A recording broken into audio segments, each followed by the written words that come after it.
let's start with Oklahoma and Michigan. That was the featured game of the week. The Sooners win 24-13 over Michigan. And Trey, I'll start with you because you were on the preview show.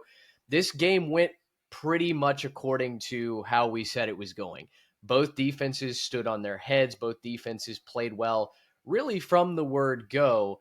But it was John Mateer, the more veteran quarterback at home with better wide receivers, better offensive weapons, I think, in general, around him that ultimately come out on top. The Sooners win by double digits, and they do cover that 5.5 number at home. We love when we're able to actually hit one of those predictions, right? We had a couple Feels of those good. today. We'll talk about another one Good. in a little bit. One of them was low-hanging fruit that maybe always happens. But yeah, the difference was John Mateer versus Bryce Underwood. And that's not to say that Bryce Underwood had a bad game. The numbers aren't going to jump off the page for you, obviously, with that Oklahoma defense able to contain him pretty well. Justice Haynes had some that big moment, of course, to start the second half, get Michigan back in it. But yeah, the difference is simple. Sometimes there's a simple answer in football. We don't have to dig very deep into the stats or in the box score, look for something on the film. It was just a better quarterback and a more veteran quarterback. Like you said, John Mateer willed his team to victory against a really good Michigan defense, and Bryce Underwood is in his second game of college football. And maybe it's a different story if he's played as many games as John Mateer has, but his head was spinning a little bit, and that's totally fine. He will still be fine. You saw the flashes of how he is going to be in the future for Michigan. But right now, this is John Mateer's moment, and he seized it. Yeah, and I think that's important to mention. I thought Bryce Underwood looked fine. Certainly some growing moments, some things that they've got to get cleaned up as an offense up there in Ann Arbor. For Oklahoma, I thought a couple of things. I thought, number one, Mateer is clearly an X factor, and he's going to be something that, as a defensive coordinator in the SEC, I don't know that you can ever really prepare for, right? I mean, he's got that Johnny Manziel-esque quality where you think he's going one way, he plants his foot in the ground, he's cutting and he's running 20 yards across the field the other way. So I do think that is certainly something that's going for Oklahoma. Deion Burks had a big night. The wide receiving core looked a lot better for the Sooners tonight as opposed to what we saw last year when, quite frankly, most of those guys were hurt all throughout the season. The broadcast talked about that. And I also thought the offensive line looked much improved from breaks that we even saw last week in Illinois State. Now, not perfect, a lot to clean up still, and they weathered the storm against a very physical front seven from Michigan. But those were the positives that I saw from Oklahoma. The one concern that I do have, and Garrett, I'll throw it to you to talk Michigan as well. It took Mateer running the ball like 20 times in order to keep this offense moving, to keep Michigan's defense on their heels. We know that there are going to be a lot of SEC defenses that are the caliber of the Wolverines defense, maybe even a little bit better. I don't know that that's going to be as sustainable as what Oklahoma fans would probably like to see it at. I think C. Jackson Arnold from these first 2 weeks at Auburn. Anytime you have a running quarterback, that's an amazing plus, but I don't know if it works all throughout the season as your primary strategy.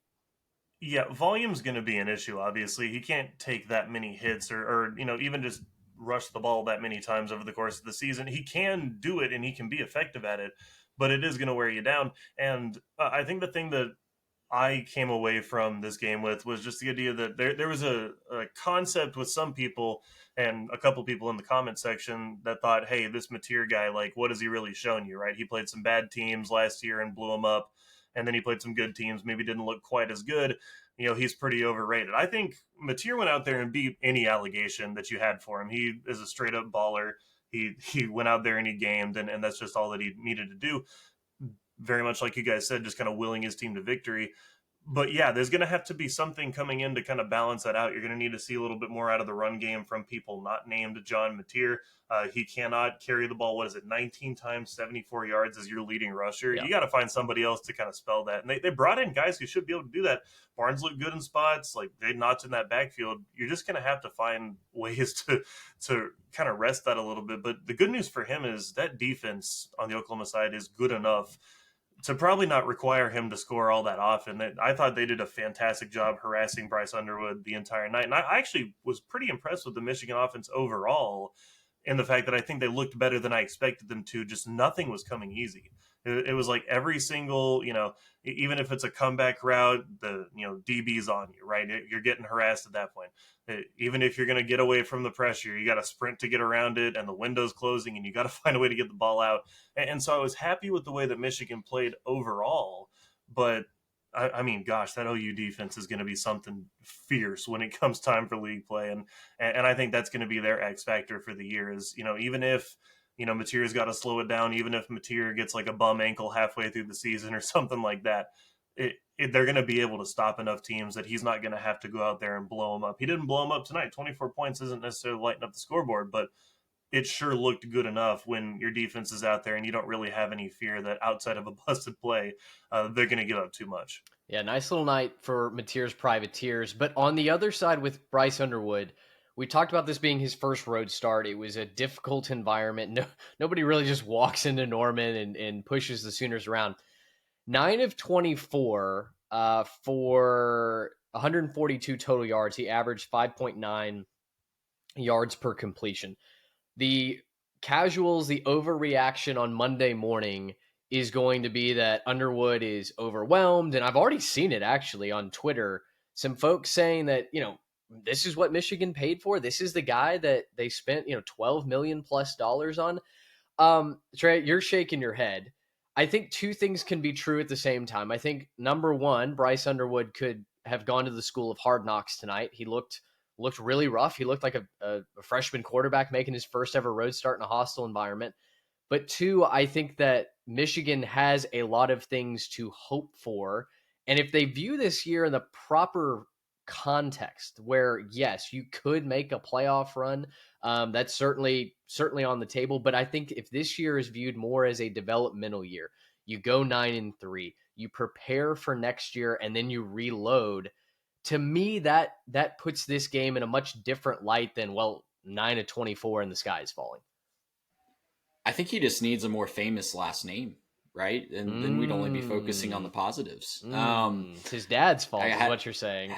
Had to slide that in there. But yeah, you're absolutely right. I think that anyone that was expecting him to just roll into Norman and put up 300 yards is kidding themselves. Like that's just not going to happen in any realistic scenario. So yeah, I had Michigan at 9-3 preseason. I had them losing this game. I have them having trouble in two other big road spots that they have coming up. If you peek ahead at their schedule, in their first 6 games, they are also going to Nebraska and to USC.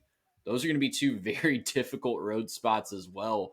And I think if you find a way to get one of those other two, you should be doing cartwheels, because the back half of the schedule is really, really manageable for Michigan until you get to that Ohio State game. And it's an Ohio State team that you've beaten for 5 years in a row now, or 4 years in a row now, whatever it is. So there's an opportunity to even grow this year. I think that you never want to punt to next year to school like Michigan, and I certainly don't think they should be doing that. But if they can split these next 2 big road games, you're in business, and you could maybe even start talking about a potential playoff run down the back half this year.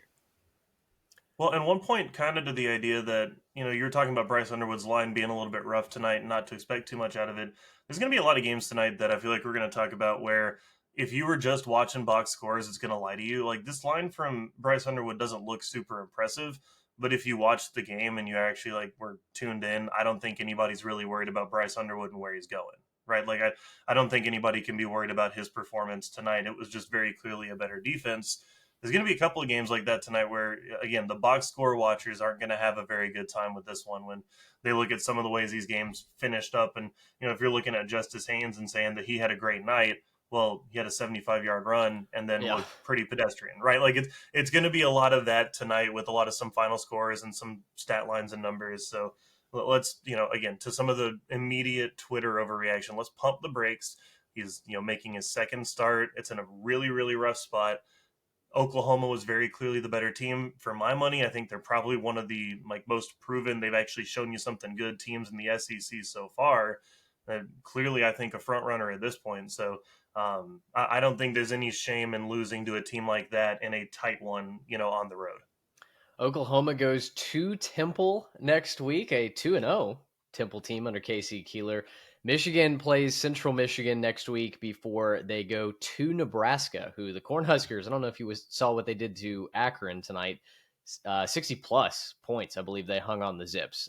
Was fully operational up there against Akron. Oklahoma will open conference play in a couple weeks against Auburn. So we get the Jackson Arnold Bowl coming down the pipe. Would love to know what you guys thought about the Oklahoma win, the Michigan loss, what your hot take is. Definitely let us know in the comment section. Write us a DM at 3TechPod on all of our social handles.